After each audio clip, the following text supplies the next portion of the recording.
बिस्मिल्लाहिर्रहमानिर्रहीम। अस्सलाम वालेकुम। मैं हूँ साइमा नौफिल। आज मैं घर में बनाऊंगी अचार।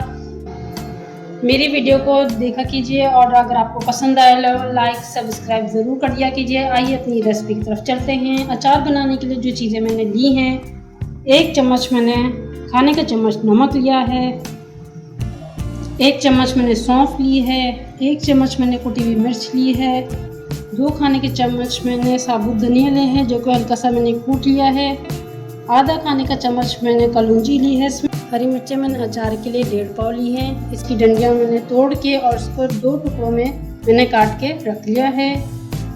आधा पाव मैंने लहसुन लिया है बड़ा वाला और उसके भी 2 से 3 पीस एक लहसुन के काट के छील के इसको मैंने रख लिया है।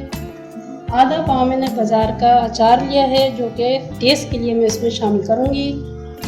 आइए अपनी रेसिपी की तरफ चलते हैं।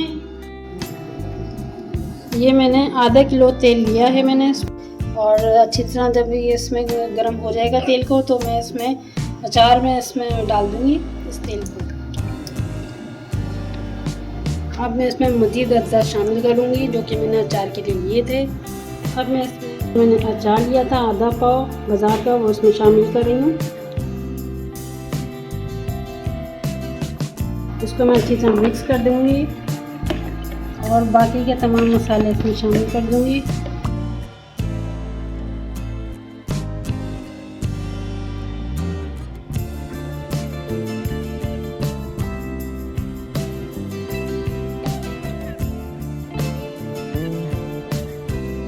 अब मैंने ये आधा पाव लहसुन छील के रख लिया था, इसमें मैं ऐड कर रही हूँ।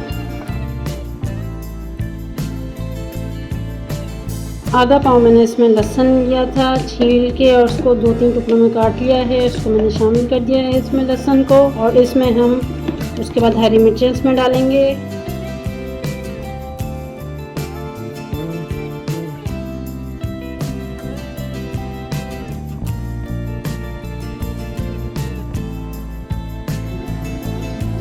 ये मैंने आधा किलो तेल लिया है मैंने इसमें और जो कि मैं अचार में मैंने शुरू में 1 पाव डाला था।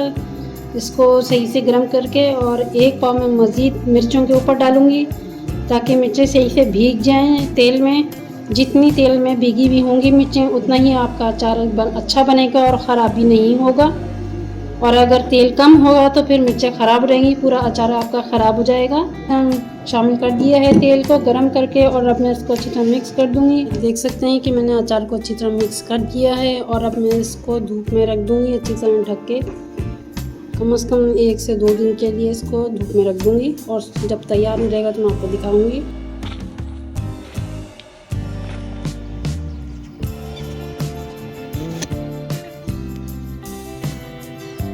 ये आप देख सकते हैं 3 दिन मैंने इसको धूप में रखा था और अचार तकरीबन हमारा रेडी हो चुका है। बहुत अच्छी खुशबू भी आ रही है इसमें। अब आप देख सकते हैं कि तेल भी ऊपर आ चुका है अचार में। ये है मेरी आज की रेसिपी, घर का मिर्चों का अचार। आप ज़रूर ट्राई कीजिए अपने घर में और मुझे बताइएगा कि आपको कैसी लगी रेसिपी।